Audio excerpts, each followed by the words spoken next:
Let's get ready to rumble!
This is the launch of Apollo 11, July 16, 1969. It's camera E8, which shows the base of the Saturn V vehicle. It's done on 16mm film at 500 frames per second. Now, this particular camera was started at 5 seconds prior to liftoff. Now, at this speed, what you're going to see in this full 8 minutes and 22 seconds is about 30 seconds worth of actual time. Here, ignition sequence start is already started, and the kerosene and liquid oxygen is mixing. The F1 engines were started by bursting a hypergolic cartridge which spun up the turbines to start driving the propellants into the engine. Now you're seeing that liquid oxygen and kerosene mixing and billowing up in the initial stage of starting up those engines. Now when it reached full thrust and started to get thrust from those 5 engines, 7.5 million pounds, you see how it sucks all the material back down underneath the vehicle. And that was because now all of that material is going at a tremendous speed and being pushed out into the flame trench, and it just sucks all of that material back down. On the right, you see 2 tail service masts. There's a third one on the other side of the vehicle. And around the vehicle, you also see 4 hold-down arms. Now, the vehicle sat on those hold-down arms. There was a mechanism inside there that held it onto the launch pad until liftoff. At T-0, those would release after they got the proper signal from the engines that all 5 engines were running properly. It would release, and as soon as it released, those tail service arms would move, and all the mechanisms would go up into a hood underneath those hoods so that they would be protected from the exhaust of the engines. You see ice coming down now off the vehicle. You know that the space shuttle is real concerned about debris coming off the external tank, which is insulated. And the reason for that is the thermal protection system on the space shuttle, which sits on the side, is very delicate and can't be hit by that much. But the Saturn V had no such problem. So the Saturn V's liquid oxygen tank on the first stage wasn't insulated, so you get a lot of ice coming off of it when it hits the vibration. Now you see liftoff has happened. The tail service masts are pulling back up into the hoods. The F1 engines are coming up, and you see that dark band of gas that's coming out of those engines all around. And then you'll see it get to the really bright part. Now that cool gas, it's cooler gas is the reason it's dark. That's coming from the turbine exhaust. And the turbine exhaust is dumped into the engine around the inside of that nozzle, so it would be cooler and would act as something of an insulator on that nozzle extension so it wouldn't get too hot. That central gas is what's coming out of the engine injector, where the liquid oxygen and the kerosene's being mixed together, coming out of that injector. Now on the tail service masts and on the hold-down arms, in fact, even over here on the left-hand side in the corner of the tower, you see a whitish material that it's painted. That is actually a material that was designed to burn and char. In trying to protect this material so that the launch installation, so that it would get a minimum of damage from a Saturn V launch, they painted these particular tail service masts and hold-down arm covers and the corners of this tower with this ablative kind of paint. And this material was designed to burn and char so that it would burn and the underlying material would be insulated and stay safe. You'll see that happening in just a moment. Now you're seeing that the water deluge system has definitely been activated, and you're seeing a lot of that flash into steam and come up against the quartz mirror that the camera is housed in. Now, remember, I was talking about that white material. It's aflame now as it's getting hit by the engine exhaust, and it was designed to do that. You'll see it's already starting to char. You see the third tail service mast over on the other side. There were 3 total, and you see at least 3 of the 4 hold-down arms. You see the hoods now on the hold-down arms have closed over, so they're protecting that mechanism that held the vehicle down. And you see that all of that material that's in the exhaust is now afire on its own. Now look how instantaneously all of the water that's dumped into this area, and there was a lot of water dumped into this area, is instantly flashing to steam. It's very, very hot there right now. And as that tower over here on the left, you see it's starting to burn as well. So you're starting to get enormous heat coming off of it. In fact, there are some cameras where you'll get a view of these launches, and the grass around the pad, typically you would have a number of grass fires right around the pad because the heat would move all the way off of the pad to a high enough degree to light a good deal of the grass around the launch pad. There are usually several grass fires that you see after on some of these cameras. Now you see that white material really burning now, including over here on the tower. You see the water deluge system is full on. At this point, the vehicle would have cleared the tower, but the exhaust from those 5 F1 engines was long enough to still be impinging on the launch pad, even at this point. All of the white area you see, which is aflame, is that char material. There's an enormous amount of water being poured down into the flame trench and down through the hole, as well as you see some nozzles here on the base of the mobile launcher that are dumping water right onto the mobile launcher. And at this point, there's also water coming from above in order to shield that tower. So there's an awful lot of water coming down onto the pad now. Now you'll start to see a lot of this water and debris, as the vehicle has moved away, start to swirl around, some of it getting on the quartz window of the camera. You're seeing the burning of the insulation material start to to go away. And you're also seeing a good deal of the steam coming off that's not being blown away the way it was by the exhaust. And you're getting a better idea of just how much water is being dumped onto this.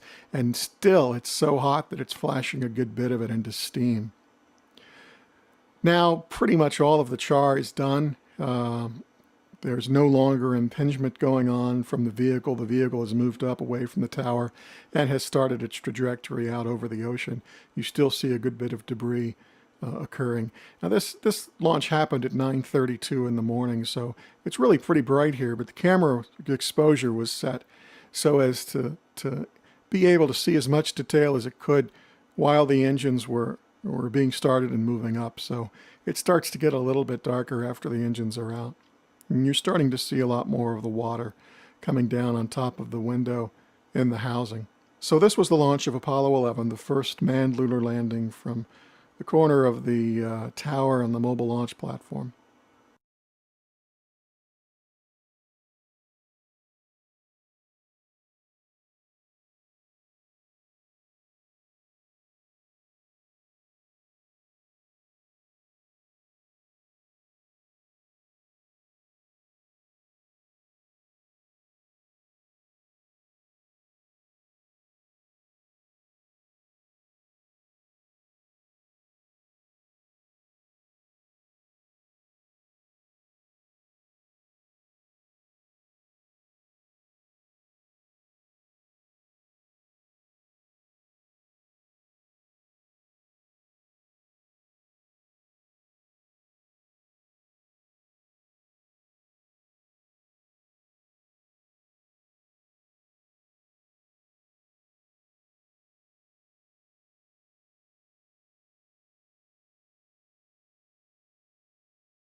up will be Falcon Heavy in startup, and that will be at the T-minus 1 minute mark.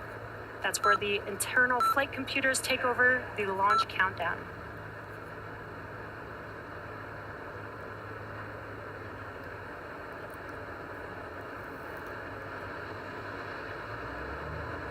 Falcon Heavy is in startup. And great news, Falcon Heavy now in startup. We're now just waiting for the final call from the launch director.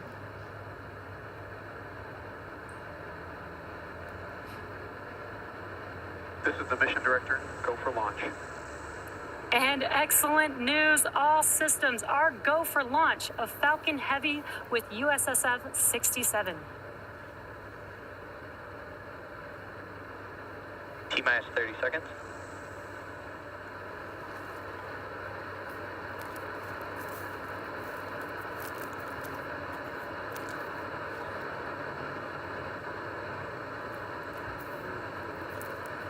Seconds.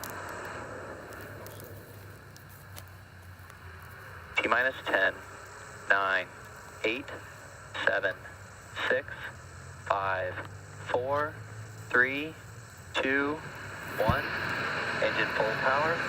And liftoff of USSF 67. Go Falcon Heavy. Go Space Force.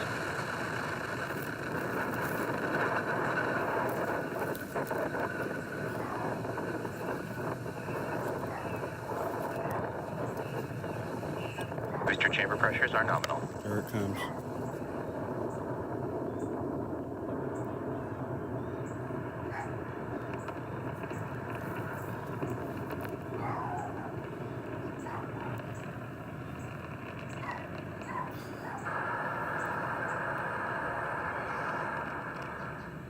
T plus 40 seconds into flight under the power of 5 million pounds of thrust. Power and telemetry nominal. Falcon Heavy is headed to space. Now we did throttle down the engines around the T plus 40 second Vehicle mark supersonic. in preparation for max Q. Max Q. And great call out there that we have passed through max Q. That's the largest mechanical stress on the vehicle on ascent. And incredible, incredible views there on your screen. Falcon Heavy in flight. Now next events coming up will be booster engine cutoff, or BECO, followed by separation of the side boosters and followed by their side booster boost back burns. And then will be center core main engine cutoff, or what we call MECO. And those events coming up here just under a minute away. That will be BECO. That's where the side boosters engines will shut down. The center core will push those side boosters away from the vehicle. Then those two side boosters can begin to make their way back down to Earth with their boost back burns. And on your right-hand screen, you could see the views from each of those side boosters.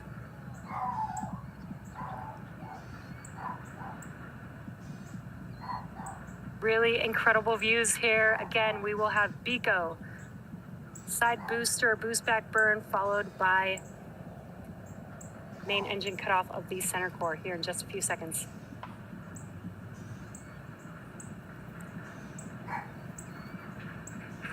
Side booster separation.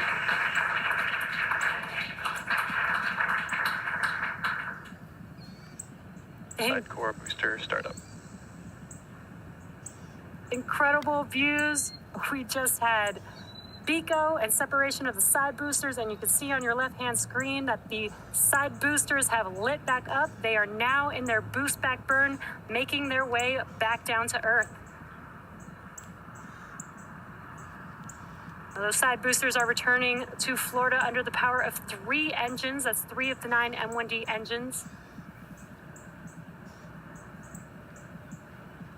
So next up will be the conclusion.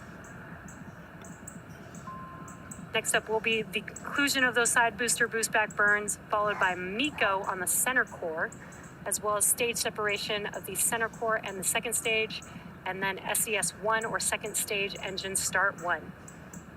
As I mentioned previously, per the request of our customer, we won't be showing second stage views after SES-1. And additionally, our center core or stage 1 is expendable today, so we will not be attempting to recover that vehicle, but we should have some great views like we are seeing right now. Core, boost back, shut down. We should have some great views of those side boosters touching down for landing. Eco. Stage separation confirmed. MVAC startup.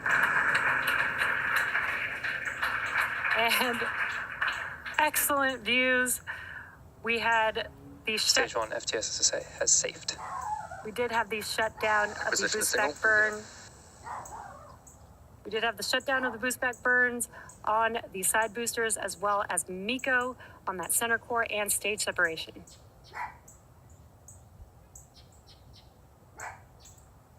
We are waiting for confirmation of a call out of the fairing separation.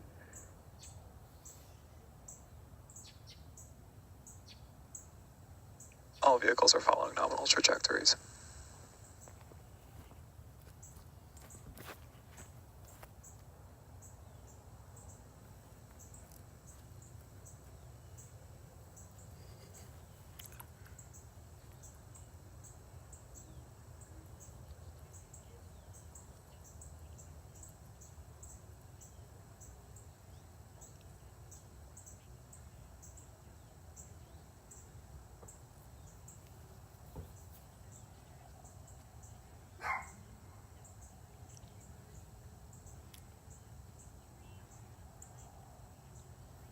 So currently stage 2 is still making its way to its targeted drop-off orbit, while the side boosters are making their way back down to land.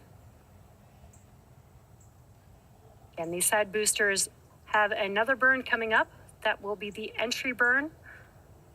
That will be 3 of 9 M1D engines reigniting. That helps to slow the boosters down in preparation or as they re-enter the Earth's atmosphere.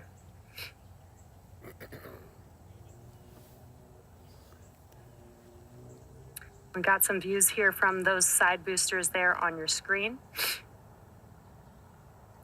Now, at the time of separation, the side boosters were traveling slow enough to turn around and make their way back to land, to our side-by-side landing pads. If we have successful landings today, we'll mark the 163rd and 164th landing of an orbital class rocket.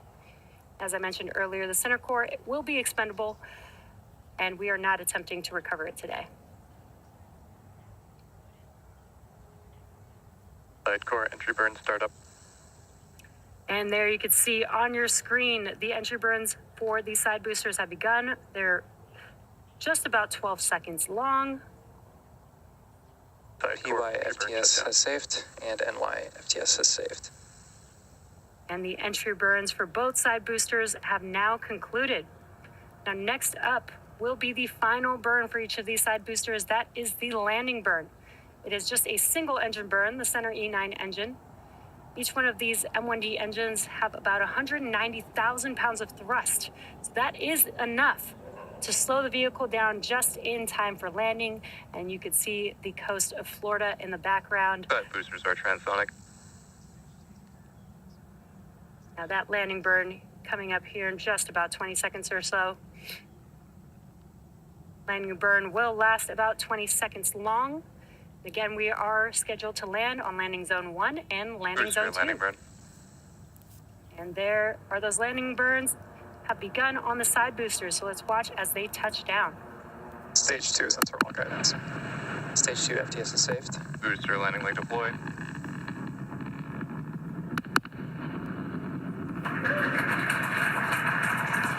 And what an incredible sight to see as we watch the side boosters touch down for landing. That confirms successful landing of both Falcon Heavy side boosters on landing zone 1 and landing zone 2. Now with these two side boosters, this marks the 163rd and 164th overall successful landing of an orbital class rocket. It's also the 25th landing on landing zone 1 and the 6th landing on landing zone 2. And with successful confirmation of our side boosters landing, that will bring today's webcast to Nominal a orbit close. insertion. Now, we'd like to thank the United States Space Force for entrusting us with today's mission.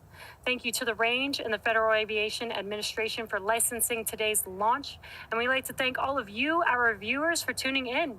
Now, if you're interested, head over to our website and social media platforms for updates on our next missions and milestones. We hope that you all enjoy the rest of your weekend, and we'll see you again soon.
Oh,